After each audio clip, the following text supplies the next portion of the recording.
दुनिया का सबसे खौफनाक डिक्टेटर आखिर कैसे राज करता है अपने देश पर।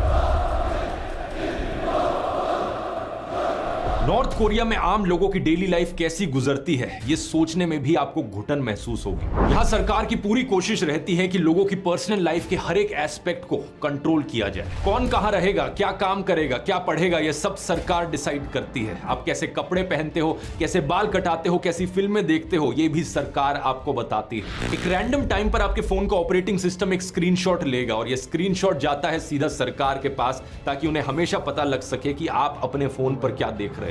क्राइम दादा ने किया है, लेकिन सजा पोते तक को भुगतनी पड़ती है। ये गिल्ट बाय एसोसिएशन का कानून लागू होता है। इसलिए एक परिवार का हर एक सदस्य बाकियों को शक की नजर से देखता है। एक भाई अपनी बहन से, एक पिता अपने बेटे से खुलकर बात भी नहीं कर सकता। इस सब के बावजूद पिछले कुछ सालों में किम जोंग उन की पकड़ कमजोर पड़ती जा रही है। एक साइलेंट रेवोल्यूशन देखने को मिल रही है, जिसे चला रही हैं नॉर्थ कोरिया की औरतें।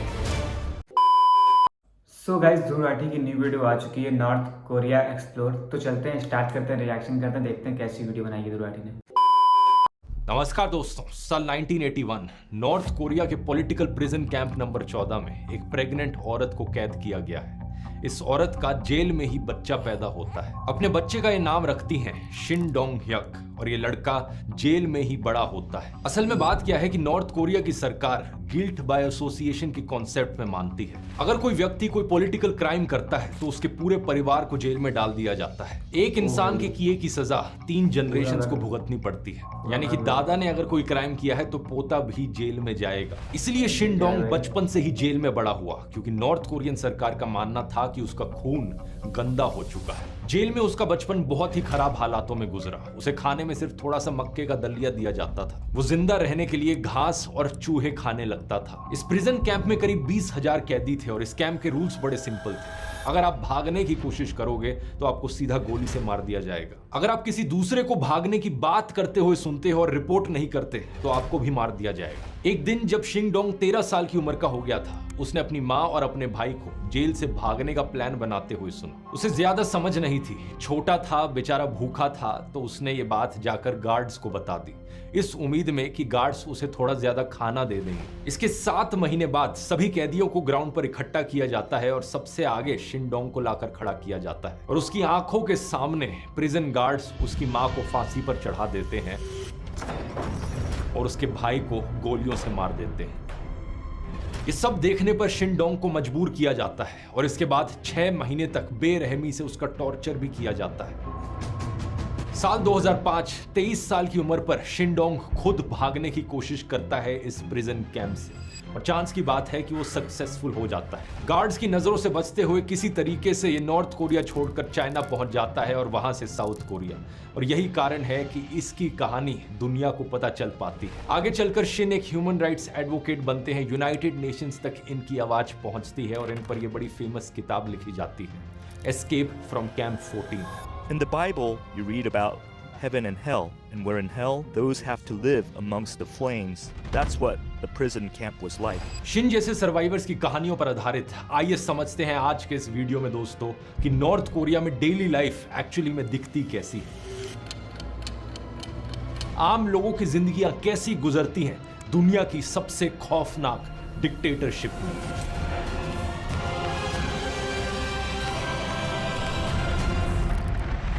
नॉर्थ कोरिया की पॉपुलेशन करीब 2.5 करोड़ लोगों की है। अगर आप इसे नक्शे पर देखोगे तो ये साउथ कोरिया के जस्ट ऊपर मौजूद है। इसके वेस्ट में चाइना का बड़ा देश, और यही नक्शा अगर आप रात के समय में सैटेलाइट इमेजरी के थ्रू देखोगे तो कुछ बड़ी ही अजीबोगरीब चीज आपको दिखाई देगी। चाइना और साउथ कोरिया रोशनी से जगमगाते हुए दिखते हैं, लेकिन यहाँ बीच में सिर्फ अंधेरा ही अंधेरा दिखता है। यही है Democratic People's Republic of Korea, DPRK। ये नॉर्थ कोरिया का ऑफिशियल नाम है और इंटरेस्टिंग चीज देखो, इन्होंने अपने कंट्री के नाम में डेमोक्रेटिक डाल रखा है। इससे आपको पता चल जाना चाहिए कि अपने आप को डेमोक्रेटिक कहने से कोई डेमोक्रेटिक नहीं बन जाता। नॉर्थ कोरिया में लोग रात को पढ़ नहीं सकते, टीवी नहीं देख सकते। लोग शाम को 7 बजे ही सोने चले जाते हैं क्योंकि उन्हें अंधेरे में जीने की आदत हो गई है। साल 1995 में नॉर्थ कोरिया में मेंढकों की पॉपुलेशन धीरे धीरे गायब हो रही थी। बाद में लोगों को समझ में आया कि आम लोग इतने भूखे हो गए थे कि उन्होंने मेंढकों का शिकार करना शुरू कर दिया था। 1995 और 1998 के बीच में नॉर्थ कोरिया में जो अकाल पड़ा वो सबसे बड़े मैन मेड कैटास्ट्रोफीज में से एक था। कितने लोगों की भूख से मौत हुई ये आंकड़े कभी सामने नहीं आए, लेकिन 5 से 20 लाख लोग इसमें मारे गए ये अनुमान लगाया जाता है। लेकिन कमाल की बात यह है दोस्तों कि नॉर्थ कोरिया की हालत हमेशा ऐसी नहीं होती थी। एक समय था जब नॉर्थ कोरिया साउथ कोरिया से बेहतर हुआ करता था। सन 1980 में पर कैपिटा जीडीपी के मामले में नॉर्थ कोरिया इंडिया और चाइना दोनों से आगे था। यहाँ सबको free health care, education, housing, heating और ट्रांसपोर्ट जैसी सुविधाएं दी जाती थी। 1950 से 1980 के बीच नॉर्थ कोरिया का जीडीपी हर साल करीबन 4.5% के ग्रोथ रेट से बढ़ता था। लेकिन दिक्कतें इनकी शुरू हुई 90s के समय में, जब सोवियत यूनियन टूटकर बिखर गया। In Moscow, the hammer and sickle is lowered for the last time, and an era comes to an end. Soviet union north Korea को सस्ता तेल और खाना देता था। यूएसएसआर के कोलैप्स होने के बाद नॉर्थ कोरिया की इकोनॉमी भी बुरी तरीके से क्रैश कर गई। पावर स्टेशंस बंद हो गए, लाइट्स चली गई और लोग भूखे मरने लगे। अमेरिका जैसे देश ने नॉर्थ कोरिया की तरफ मदद का हाथ बढ़ाया इस कंडीशन पर अगर वो अपने न्यूक्लियर वेपन्स प्रोग्राम को बंद कर दे तो। लेकिन उन्होंने ऐसा किया नहीं और अमेरिका और बाकी पूरी दुनिया ने इन्हें आइसोलेट कर दिया। अगस्त 1995 में भारी बाढ़ आई और नॉर्थ कोरिया के पास ना ही कैश था और ना ही क्रेडिट, लेकिन साथ साथ इनमें इतनी ह्यूमिलिटी भी नहीं थी कि अपनी जनता की मदद करने के लिए कॉम्प्रोमाइज कर सके। साल भर साल हालत बद से बदतर होती गई और सारा ध्यान नॉर्थ कोरिया की सरकार कवर अप करने में लगा रही थी। इनकी कैपिटल सिटी है प्योंगयांग। यहाँ स्टेबल सोशलिज्म का मॉडल बताने के लिए इन्होंने सारे होमलेस और भूखे मरते लोगों को गायब कर दिया शहर से। यहाँ रहने वाले रूलिंग पार्टी के वर्कर्स को सारी सुविधाएं मिलती रही, लेकिन शहर के बाहर हालत बहुत ही खराब थी। ग्रामीण इलाकों में लोग भूखे मरते रहे। एंड्रयू नाट्सियोस अपनी किताब the great north Korean famine में बताते हैं कि नॉर्थ कोरियन परिवारों ने सरवाइव करने के लिए अपने परिवार के बुजुर्ग लोगों को भूखे मरने दिया ताकि यंग फैमिली मेंबर्स को खाना मिल सके और वो जिंदा रह सके। बहुत से ग्रैंड पेरेंट्स ने तो अपने आप को अपनी मर्जी से ही खुद भूखा मार दिया ताकि उनके बच्चे जी सके। ये सब हो रहा था क्योंकि नॉर्थ कोरिया एक बहुत ही टाइटली कंट्रोल्ड डिक्टेटरशिप थी, एक टोटलिटेरियन डिक्टेटरशिप। जब सेकेंड वर्ल्ड वॉर में अमेरिका, ब्रिटेन और सोवियत यूनियन ने मिलकर साथ में जापान और जर्मनी जैसे देशों को हराया तो जापान का कब्जा इस कोरियन पेनिनसुला से उठा और अमेरिका और सोवियत यूनियन ने इस देश को 2 में बांटने का फैसला किया। नॉर्थ वाला हिस्सा सोवियत यूनियन के इन्फ्लुएंस में रहेगा, साउथ वाला अमेरिका के इन्फ्लुएंस में। यही चीज इन्होंने जर्मनी के साथ भी करी थी। सेकेंड वर्ल्ड वॉर में हिटलर को हराने के बाद जर्मनी को भी 2 हिस्सों में बांट दिया था, ईस्ट जर्मनी सोवियत यूनियन के इन्फ्लुएंस में, वेस्ट जर्मनी अमेरिका के इन्फ्लुएंस में। अब क्योंकि नॉर्थ कोरिया पर सोवियत यूनियन का प्रभाव था तो वही विचारधारा यहां देखने को मिली। ये कम्युनिस्ट स्टेट बना और जापान से लड़ने वाले गोरिल्ला लीडर किम इल सुंग देश के पहले सुप्रीम लीडर बने। इसी दिन से लेकर आज तक इस एक परिवार का राज रहा है पूरे देश पर। आज किम इल सुंग के पोते किम जोंग उन देश के सुप्रीम लीडर और डिक्टेटर हैं। इस देश को एक कम्युनिस्ट डिक्टेटरशिप कहना भी सही नहीं है क्योंकि सही मायनों में ये है तो एक परिवार की डिक्टेटरशिप। जो भी कुछ इस देश में सरकार करती है किम फैमिली के राज को कंटिन्यू रखने के लिए करती है। यहाँ सरकार की पूरी कोशिश रहती है लोगों की पर्सनल लाइफ के हर एस्पेक्ट को कंट्रोल करने की। कौन कहाँ रहेगा, क्या काम करेगा, कहाँ पढ़ेगा, ये सब सरकार डिसाइड करती है। इसके अलावा टीवी पर लोग क्या देखते हैं, इंटरनेट पर उन्हें क्या देखने को मिलता है, लोग कहाँ ट्रैवल करते हैं, कैसा हेयर स्टाइल रखते हैं, ये सब गवर्नमेंट कंट्रोल करती है। स्कूल से शुरू करें तो स्कूल एजुकेशन इनके देश में फ्री है और हाई स्कूल करना मैंडेटरी है। जो स्कूल नहीं जाता उसे सजा दी जाती है। लेकिन प्रॉब्लम यह है कि स्कूल में पढ़ाई नहीं होती। टीचर्स रिश्वत लेने के बाद ही किसी बच्चे पर ध्यान देते हैं और इसलिए जिनके पास पैसे होते हैं वो एक पर्सनल ट्यूटर रख लेते हैं अपने घर पर। It is a privilege to be allowed to live in Pyongyang, and it is an even greater privilege for your kids to attend an institution like this. असली में इनके स्कूलों की हालत कैसी है उसके ज्यादा वीडियोस ऑनलाइन मौजूद नहीं है, इसलिए जो वीडियोस आप देख रहे हो ये वो स्कूल है जो इनकी सरकार दिखाना चाहती है। इनके elite of the elite schools. School के बाद कॉलेज में फैमिली बैकग्राउंड देखकर और रिश्वत देकर एडमिशन होता है। कॉलेज के बाद सभी लड़कों को मिलिट्री में कंपलसरी सर्विस करनी पड़ती है जो 10 साल तक की हो सकती है। पॉलिटिकल सिस्टम देखा जाए तो डिक्टेटरशिप होने के बावजूद भी नॉर्थ कोरिया में हर 5 साल में पार्लियामेंट्री इलेक्शंस होती है। लेकिन बस बात यह है कि हर सीट पर सिर्फ रूलिंग वर्कर्स पार्टी का ही एक कैंडिडेट खड़ा हो सकता है और अगर इसके खिलाफ वोट किया किसी ने तो उसे देशद्रोही माना जाएगा। अगर आप ऐसा करोगे तो आपके घर इनकी सीक्रेट पुलिस पहुंच जाएगी और आपको पागल घोषित कर देगी।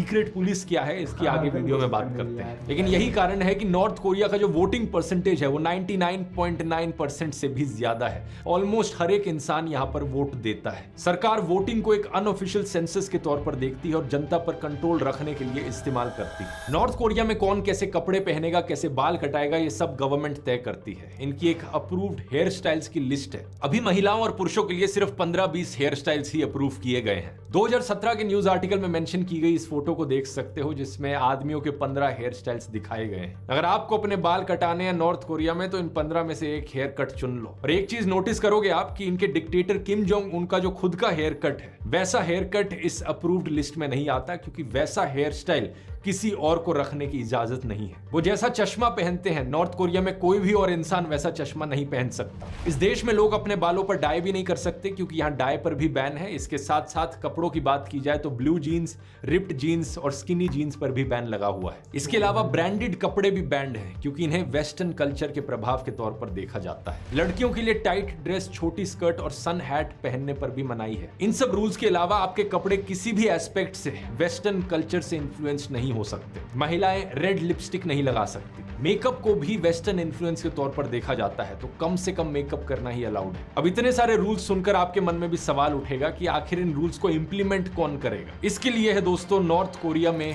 Fashion police.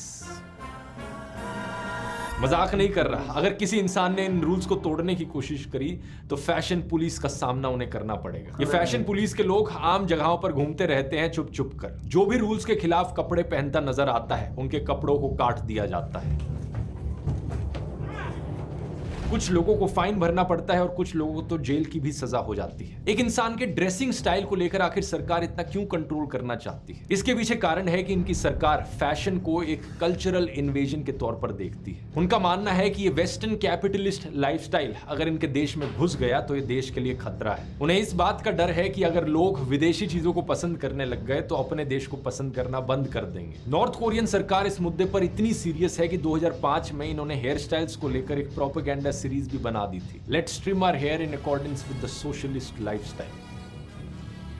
इस प्रोपेगेंडा सीरीज में बताया गया कि लंबे बाल रखना अनहेल्दी होता है और इनसे इंसानों की बुद्धि कम हो जाती है। नॉर्थ कोरिया में आम लोगों के लिए नए प्रोडक्ट्स या सर्विसेज की डेवलपमेंट भी ना के बराबर है। हमारे देश से कंपेयर करो तो टेक्नोलॉजिकल प्रोग्रेस जैसे यूपीआई ने बहुत अच्छे से ग्रो किया है, लेकिन वहां पर किसी भी सेक्टर में प्रोग्रेस ना के बराबर है। बाकी किसी भी आम देश में टेक्नोलॉजिकल प्रोग्रेस के साथ नई सर्विसेज भी ग्रो करती है। हमारे आज के वीडियो के स्पॉन्सर पॉप इसका एक अच्छा उदाहरण है। इमेजिन करो शॉपिंग करते वक्त, कहीं पर कुछ भी सामान खरीदते वक्त आपको रिवॉर्ड्स मिले। पॉप आपकी शॉपिंग को रिवॉर्डिंग बनाता है। ये एक ऐसा पेमेंट और शॉपिंग प्लेटफॉर्म है जो आपकी हर यूपीआई पेमेंट पर पॉप कॉइन्स के फॉर्म में आपको रिवॉर्ड्स देता है। हर यूपीआई ट्रांजैक्शन पर गारंटीड 2% पॉप कॉइन्स दिए जाते हैं। इसका मतलब है कि 100 रुपए की शॉपिंग करने पर आपको 2 पॉप कॉइन्स मिलेंगे और एक पॉप कॉइन सीधा 1 रुपए के बराबर है। इन पॉप कॉइन्स को फिर आप 500 से ज्यादा टॉप ब्रांड्स पर रिडीम कर सकते हैं। और इसके अलावा इलेक्ट्रॉनिक्स, फैशन, फूड और बहुत सारे आइटम्स पर आपको अमेजिंग डील्स भी मिलेंगी। एग्जाम्पल के लिए ये हैमर ईयरबड्स दूसरे प्लेटफॉर्म्स पर 999 रुपए के हैं, यहाँ पर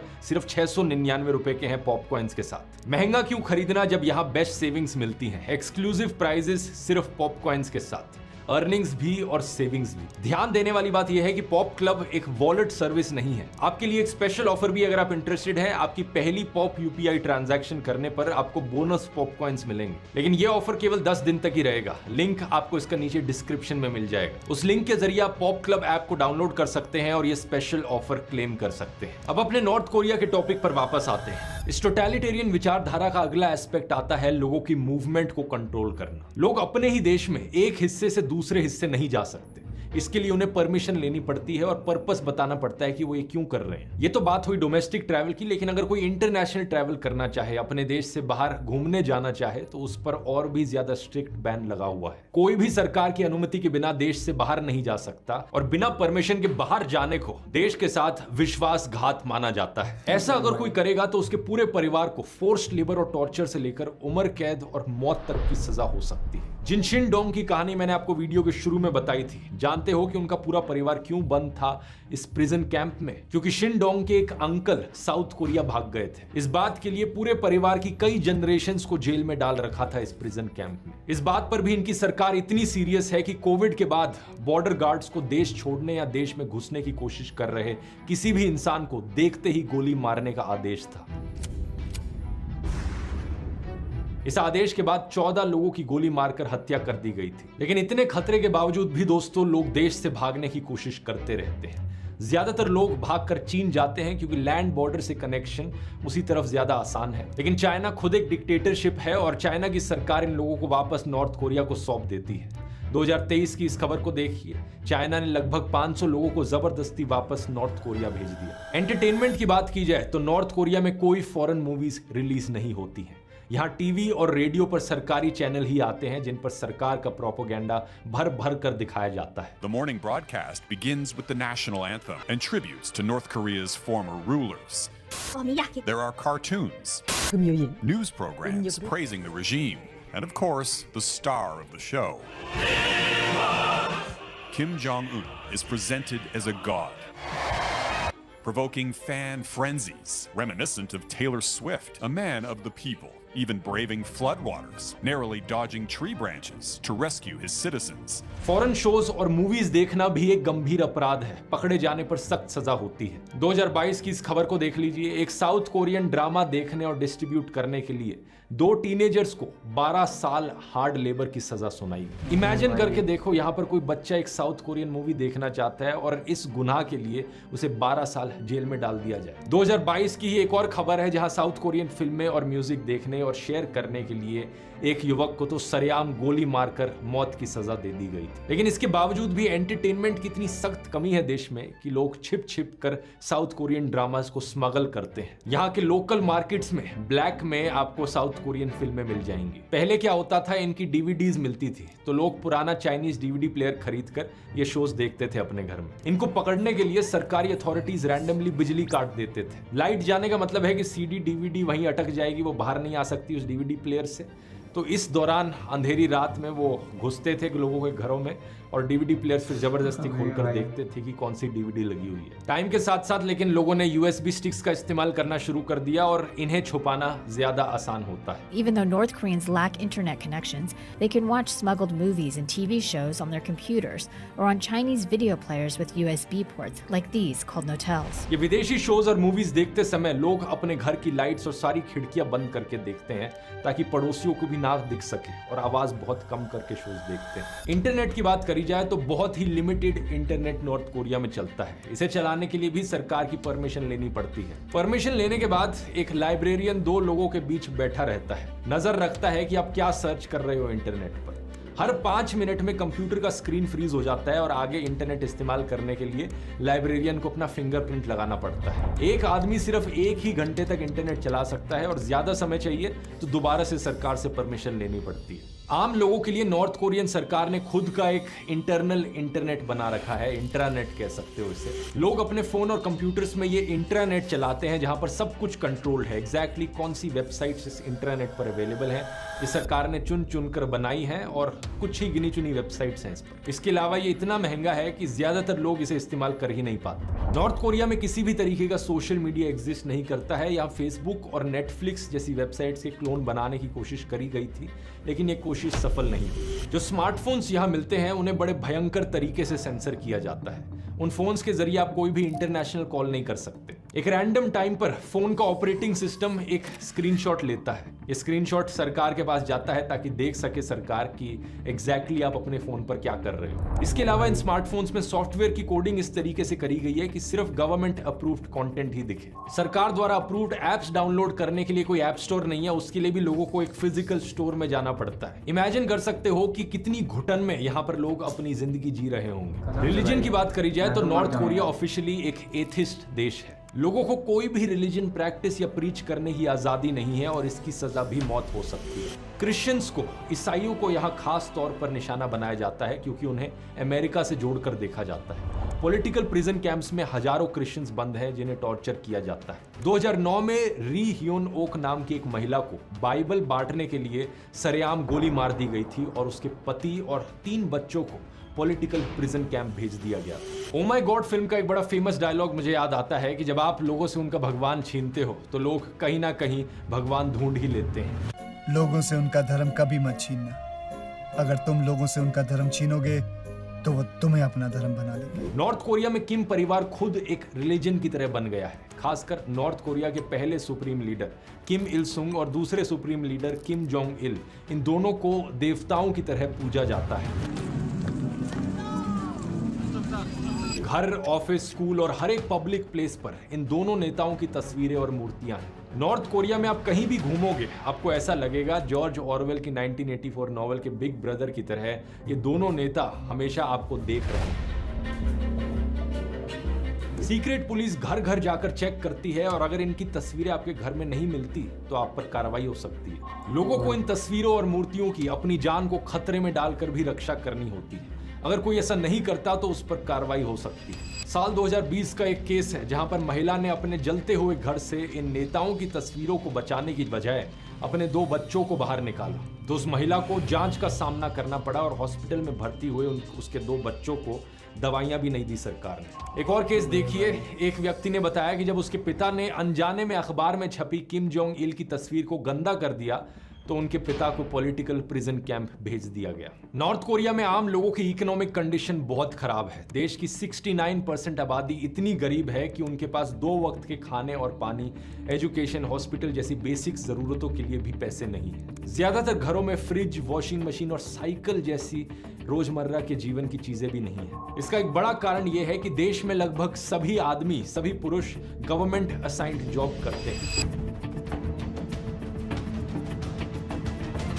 इनको अभी भी साल 1990 से पहले के रेट के हिसाब से सैलरी मिलती है। जो कितनी तनख्वाह होती है आप भी जानकर हैरान हो जाएंगे। पर मंथ 7 से 9 किलोग्राम मक्के के बराबर है। ये अपनी मंथली सैलरी से सिर्फ 7 से 9 किलोज कॉर्न खरीद सकते हैं। 2014 में नॉर्थ कोरिया छोड़ चुके एक डॉक्टर ने बताया कि डॉक्टर्स को मंथली 3500 वॉन सैलरी मिलती है, जिससे 1 किलो चावल भी नहीं आता। क्योंकि परिवार में जो मर्द हैं उनकी इतनी कम कमाई है तो ज्यादातर नॉर्थ कोरिया के परिवारों में घर महिलाओं की कमाई से चलता है। जिन औरतों की शादी हो गई है उन्हें गवर्नमेंट असाइंड जॉब करने को मजबूर नहीं किया जाता और वो लोकल मार्केट में काम करके पैसे कमाती हैं। लोकल मार्केट को यह नाम दिया जाता है जांग मडांग का। घर की इनकम में लगभग 70% से अधिक हिस्सेदारी महिलाओं की होती है। जब 1990s के बाद सरकार लोगों को खाना तक नहीं दे पा रही थी तो लोगों ने चीजें अपने हाथ में ले ली और उन्होंने खुद से पैसे कमाने के जुगाड़ करने शुरू किए। जगह जगह लोकल ब्लैक मार्केट्स पैदा होने लगे। लोग यहाँ आकर चीजें बेचते और उससे होने वाली कमाई से अपना पेट भरते। मतलब जिससे जैसा जुगाड़ हो पा रहा था वो उस तरीके से अपना पेट भरने और जिंदा रहने के लिए कमाई करने लगे। धीरे धीरे इन मार्केट्स ने पैर जमा लिए और अब यहाँ पर फूड और ड्रग्स से लेकर साउथ कोरियन फिल्मों की इलीगल यूएसबीज तक सब मिलता है। यही मार्केट जिन्हें जांग मडांग कहा जाता है अब नॉर्थ कोरिया में हाउस होल्ड इनकम का मेन सोर्स है। क्योंकि परिवार के ज्यादातर आदमी गवर्नमेंट असाइंड जॉब्स में बिजी होते हैं तो मोस्टली महिलाओं के ही बल पर ये ब्लैक मार्केट्स चलती हैं। इन्हीं मार्केट्स के जरिए इंफॉर्मेशन भी आती है और लोगों को बाहर के देशों के बारे में पता चल पाता है। लोगों को पता चलता है कि बाहर की दुनिया में कितनी आज़ादी है, बाकी सारे देश कितनी बेहतर जिंदगी देते हैं अपने नागरिकों को नॉर्थ कोरिया के कंपैरिजन में। तो इसलिए कई लोग अब समय के साथ साथ अपने देश से डिसइल्यूजन भी होते जा रहे हैं नॉर्थ कोरिया में। सभी लोगों की पॉलिटिकल लॉयल्टी के आधार पर पूरा देश 3 क्लासेस में बट गया है। सबसे पहली कोर क्लासेस यानी वफादार लोग, दूसरी वेवरिंग यानी वो लोग जो संदेह के दायरे में आते हैं, जो अनश्योर हैं, और तीसरी हॉस्टाइल यानी वो लोग जिन्हें सरकार का दुश्मन माना जाता है। यूनाइटेड नेशंस के इस डॉक्यूमेंट में देखिए इसे सोंगबुन सिस्टम कहा जाता है। कौन कहां रहेगा, उसका क्या ऑक्यूपेशन होगा, उसे सरकार की तरफ से कितना खाना मिलेगा, हेल्थ केयर, एजुकेशन और बाकी सारी सुविधाएं मिलेंगी, ये सब सोंगबुन तय करेगा। नॉर्थ कोरिया में शादी तक सोंगबुन देखकर होती है। एग्जाम्पल के तौर पे इनकी जो राजधानी है प्योंगयांग, ज्यादातर रिसोर्सेज और अपना पैसा सरकार वहीं पर खर्च करती है ताकि इसे बढ़ा चढ़ा कर दिखाया जा सके। तो वहां रहने वाले लोग यूजुअली सिर्फ कोर क्लास के लोग होते हैं। हॉस्टाइल क्लास के लोगों को इस शहर के 50 किलोमीटर के दायरे में रहने की परमिशन नहीं है। सरकार को जिन लोगों पर शक होता है अक्सर वो उन्हीं के ही परिवार के लोगों का इस्तेमाल करती है जासूसी करने के लिए। हॉस्टाइल क्लास के नागरिकों से एक दूसरे की जासूसी कराई जाती है। इसके कारण लोग अपने फैमिली मेंबर्स को भी कुछ नहीं बताते क्योंकि उन्हें भरोसा नहीं है कि कौन जासूसी करते। ऐसा ही एक केस हुआ था ये वाला, जहां पर एक महिला को 10 साल के लिए पॉलिटिकल प्रिजन कैंप भेज दिया गया क्योंकि उसकी बहू ने अधिकारी को बता दिया कि वो बेटे के साथ देश से भागने की प्लानिंग कर रही थी। अगर किसी परिवार का कोई भी मेंबर या रिलेटिव कोई भी पॉलिटिकल क्राइम कर देता है तो पूरी फैमिली का जो क्लास है यहाँ पर सोंगबुन क्लास, उसे घटा दिया जाता है। नॉर्थ कोरिया के लोगों की एक और बड़ी प्रॉब्लम है फोर्स्ड लेबर, एक तरीके से मॉडर्न डे स्लेवरी। कंस्ट्रक्शन से लेकर खेतों, खदानों और फैक्ट्री तक हर जगह लोगों से फोर्स्ड लेबर के जरिए 12 से 18 घंटे तक काम कराया जाता है। हालत इतनी खराब है कि नॉर्थ कोरिया देश की पूरी इकोनॉमी इस फोर्स्ड लेबर पर चल रही है, क्योंकि जो पैसा है वो हथियार बनाने में खर्च कर दिया जाता है।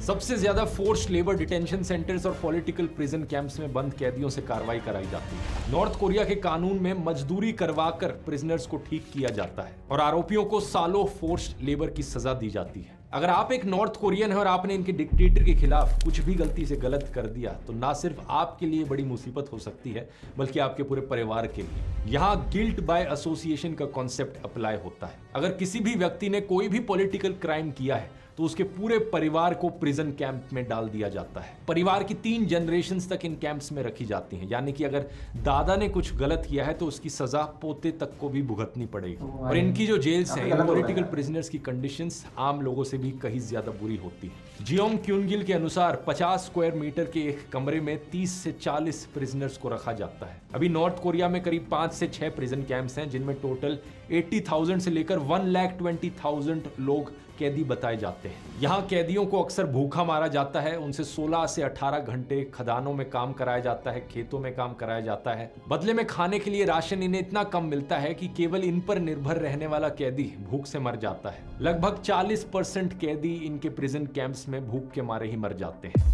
भूखा मरने से बचने के लिए कैदी अक्सर घास, चूहे और सांप जैसी चीजों को खाते हैं। वो जमीन पर बिखरे हुए खाने के टुकड़ों को भी नहीं छोड़ते। डॉक्यूमेंट के इस पेज नंबर पर देखिए क्या लिखा है। कुछ कैदी तो सुअरों के चारे को भी खा जाते हैं। हालत इतनी खराब है, लेकिन ये सब करना अलाउड भी नहीं है। एक बार एक केस हुआ था जब एक 7 साल की बच्ची ने सड़क से कुछ अनाज के दाने उठाकर खा लिए तो एक गार्ड ने उसे इतना मारा कि उसकी मौत हो गई। पॉलिटिकल प्रिजन कैंप नंबर 15 में खेत से आलू चुराने के लिए एक कैदी को बाकी कैदियों के सामने सरेआम मौत की सजा दे दी गई। भागने की कोशिश करने वाले ज्यादातर कैदी या तो गार्ड्स के हाथों मारे जाते हैं या फेंसेस में दौड़ते बिजली के करंट से मारे जाते हैं। शिन डोंग ह्यक का दोस्त भी इसी करंट से मारा गया था। उस दिन की बात है जब दोनों को शाम को फेंसिस के आसपास आग के लिए लकड़ी इकट्ठी करने के लिए भेजा गया था। मौका पाकर उन्होंने भागने की सोची। शिन डोंग का दोस्त फेंसिस के पास पहले पहुंचा और एक छेद से निकलने की कोशिश करते वक्त बिजली का करंट उसे लग गया और वो मारा गया। लेकिन उसकी बॉडी ने करंट को आगे बढ़ने से रोक दिया और शिन डोंग उसी छेद से भागने में कामयाब रहा। And in the process, a fellow inmate who ran next to me died when he got electrocuted by the perimeter fence. And my skin got burnt as well. एक फॉर्मर गार्ड म्योंग चोल ने बताया कि guards को war या revolution होने की स्थिति में कैंप में बंद सभी कैदियों को मारने का आदेश है ताकि इन कैंप्स की मौजूदगी के सारे सबूत मिटाए जा सकें। जर्मनी में हिटलर की नाजी सरकार ने भी अपने कंसंट्रेशन कैंप्स में एक समय ऐसा ही किया था। इसी कारण यूनाइटेड नेशंस की एक इंक्वायरी में कहा गया कि नॉर्थ कोरिया की लीडरशिप इतने बड़े पैमाने पर अपने ही नागरिकों के ह्यूमन राइट्स का उल्लंघन कर रही है जैसे मॉडर्न वर्ल्ड में किसी ने नहीं किया है, और मानवता के खिलाफ उसके अपराध नाजीज द्वारा किए गए अपराधों से बहुत मिलते जुलते हैं। अब तो नॉर्थ कोरियन सरकार अपने लोगों को Russia, China, gulf Nations, Poland और अफ्रीका जैसी जगहों पर भी काम करने के लिए भेजती है। वहां भी उन्हें स्लेव्स की तरह एक्सप्लॉइट किया जाता है। नॉर्थ कोरिया के लगभग 1 लाख लोग इसी तरीके से विदेश में फोर्स्ड लेबर और स्लेवरी कर रहे हैं। अभी की इस खबर को देखिए। रशिया यूक्रेन वॉर में लड़ने के लिए भी रशिया के बिहाफ पर नॉर्थ कोरियन सोल्जर्स गए। नॉर्थ कोरिया के लोगों की सबसे बड़ी दुश्मन सीक्रेट पुलिस है। इस पूरे देश में जितने भी बड़े ह्यूमन राइट्स वायलेशन होते हैं उन सब की जड़ में यही सीक्रेट पुलिस मौजूद है। लोगों को गायब करने से लेकर उन्हें पॉलिटिकल प्रिजन कैंप्स में तड़पाने तक सारे काम सीक्रेट पुलिस करती है। पूरे देश में हर जगह इस एजेंसी के एजेंट, स्पाइज और इन्फॉर्मर्स फैले हुए हैं। यही सीक्रेट पुलिस लोअर सोंगबुन तीसरी क्लास वाले लोगों को एक दूसरे की जासूसी करने पर भी मजबूर करती है। इस कारण से पूरे समाज में कोई भी एक दूसरे पर भरोसा नहीं कर पाता। लोगों को हमेशा ये डर लगा रहता है कि पता नहीं कौन यहाँ पर जासूस निकल जाए, इसलिए वो कोई भी सेंसिटिव बात बोलते नहीं, कभी अपने परिवार के सामने तक नहीं। सीक्रेट पुलिस ने हर इलाके को 30-40 घरों के एक ग्रुप में बांटा हुआ है। हर एक ग्रुप की एक नेबरहुड एसोसिएशन होती है जो लोगों पर नजर रखती है और लोगों को जासूसी करने के लिए इनकरेज करती है। इसके अंतर्गत आने वाली सभी चीजें टॉप सीक्रेट और अल्टीमेट सीक्रेट होती हैं। 2002 में जब नॉर्थ कोरियन सरकार की टेलीफोन बुक लीक हुई तो इसमें सीक्रेट पुलिस के अधिकारियों के नंबर तक नहीं थे, क्योंकि ये बुक सिर्फ सीक्रेट थी, टॉप सीक्रेट नहीं। ये संगठन इतना सीक्रेटिव है कि इसके चीफ्स के नाम भी पब्लिक को नहीं पता। ये सब सुनकर अब आप ये भी समझ पा रहे होंगे दोस्तों कि इस लेवल की क्रूर डिक्टेटरशिप कैसे इतने सालों से बरकरार है इस देश में। 75 सालों से ये चली आ रही डिक्टेटरशिप आज के दिन तक जिंदा है और पता नहीं कितने और सालों तक यहाँ रहने वाले लोगों को ये सब सहना पड़ेगा। 3 मेन कारण है इसके पीछे। पहला, क्रूअल्टी। हर छोटी चीज के लिए लोगों को मौत की सजा दे दो। लोगों के मन के अंदर इतना डर पैदा कर दिया गया है कि एक छोटा सा गलत कदम उठाने से पहले भी लोग 2 बार सोचेंगे। लोग डर के साए में जीते हैं। उन्होंने देखा था कि किस तरह किम जोंग उन ने अपने खुद के अंकल को मरवा दिया था, इसलिए उन्हें पता है कि ये इंसान किस लेवल का दुष्ट हो सकता है। लोगों को पता है कि अगर उन्होंने कुछ गलत किया तो उनका पूरा परिवार प्रिजन कैंप में जाएगा। दूसरा कारण है इनका ये 3 क्लास सोंगबुन सिस्टम। पूरे देश को 3 जातों में बांट दिया। सबसे ऊपर की जात हमारे वफादार लोग। जैसे ही किसी पर शक हो उनके पूरे परिवार को निचली जात में डाल दो। जो हमारी वफादारी करे उन एलीट ग्रुप्स को इतना खुश रखो कि वो हमेशा वफादारी करते रहे। तीसरा कारण, भरपूर प्रोपेगेंडा।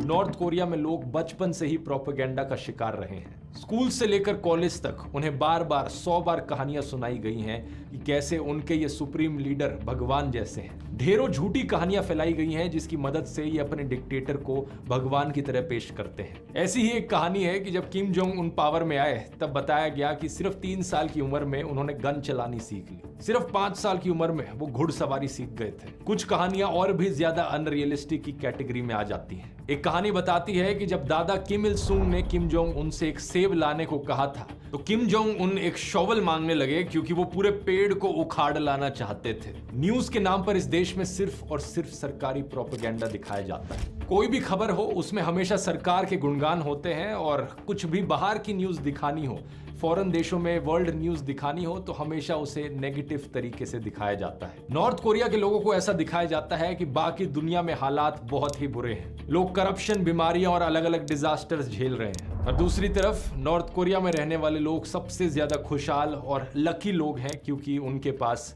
किम जोंग उन जैसे महान नेता का सहारा है। इस प्रोपेगेंडा के जरिए पब्लिक को ब्रेन वॉश कर दिया जाता है, जिससे उन्हें कंट्रोल करना आसान है।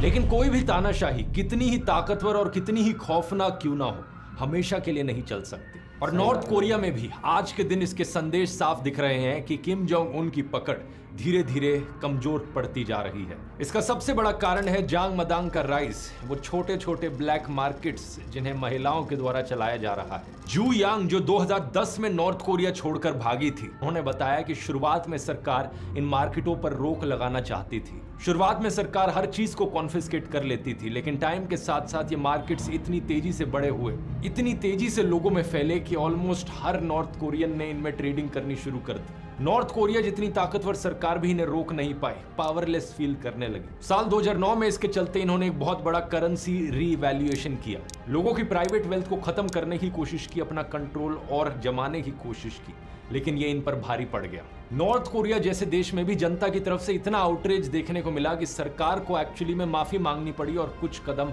अपने वापस लेने पड़े। इसके पीछे सिंपल कारण था यूनिटी।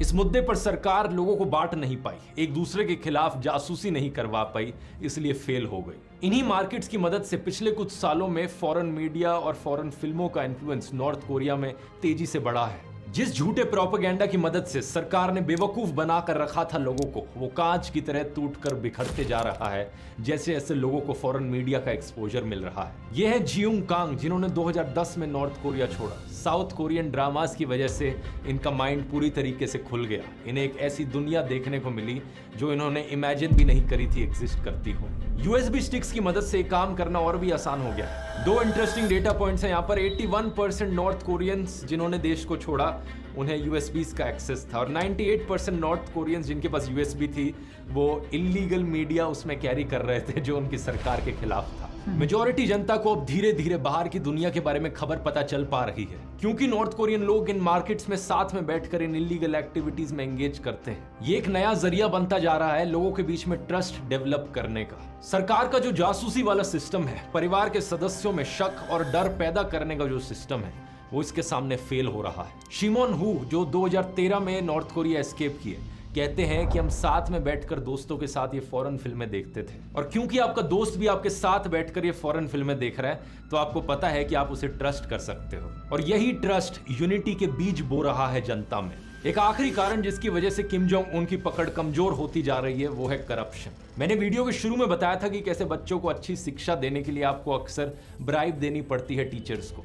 रिश्वत देना एक वे ऑफ लाइफ बन गया है नॉर्थ कोरिया में। सरकारी ऑफिशियल्स भी अक्सर इन रिश्वतों पर रिलाय करते हैं अपनी कमाई के लिए, और इसका मतलब समझते हो क्या है? इसका मतलब है कि सरकार के इन डिक्टेटर वाले स्ट्रिक्ट रूल्स का डर लोगों के अंदर खत्म हो रहा है अगर उन्हें दिखता है कि पैसे देकर मैं आराम से ये इलीगल चीज कर सकता हूं। ये सारी चीजें अभी अपने शुरुआती सालों में है। मेरी उम्मीद है कि अगले 10-20 सालों में हमें जरूर कुछ ना कुछ पॉजिटिव खबर सुनने को मिलेगी नॉर्थ कोरिया से इसके रिगार्डिंग। हर एक डिक्टेटरशिप, हर एक तानाशाह अपनी ही तबाही के इस तरीके से बीज बोता है। बाकी ये हम सब लोगों के लिए भी लेसन है कि आजादी का क्या महत्व होता है। कभी भी किसी भी पॉलिटिशियन के लिए, किसी भी पॉलिटिकल पार्टी के लिए अपने देशवासियों के खिलाफ मत होना। किसी भी देश में, किसी भी समाज में हमारी जनता की जो यूनिटी है वो सबसे ज्यादा इंपॉर्टेंट है। दूसरा लेसन यहाँ पर यह है कि कभी भी अपनी जिंदगी की पावर्स किसी सरकारी अथॉरिटी को मत देना। आप कैसे कपड़े पहनते हो, कैसा खाना खाते हो, कैसा हेयर स्टाइल रखते हो, कैसी फिल्में देखते हो,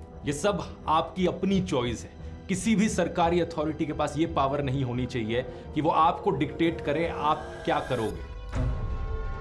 उम्मीद करता हूं वीडियो इन्फॉर्मेटिव लगा होगा। पॉप क्लब ऐप को डाउनलोड करने का लिंक नीचे डिस्क्रिप्शन में मिल जाएगा। स्पेशल ऑफर क्लेम कर सकते हो, और अगर ये वीडियो आपको पसंद आया तो एक और तानाशाह की कहानी सुन सकते हो इस वाले वीडियो में, जहां मैंने बात करी है वर्ल्ड वॉर 2 और एडोल्फ हिटलर के राइज।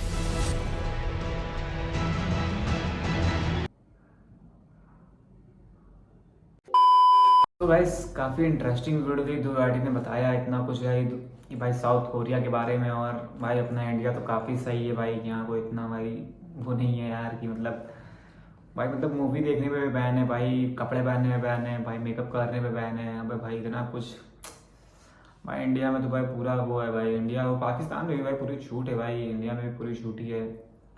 तो भाई मुझे तो वीडियो यार काफ़ी अच्छी लगी ऋतु राठी की। मेरे चैनल को लाइक, कमेंट, शेयर, सब्सक्राइब कर देंगे। मिलते हैं नेक्स्ट रिएक्शन वीडियो में। कमेंट करके बताइए वीडियो कैसी लगी आपको।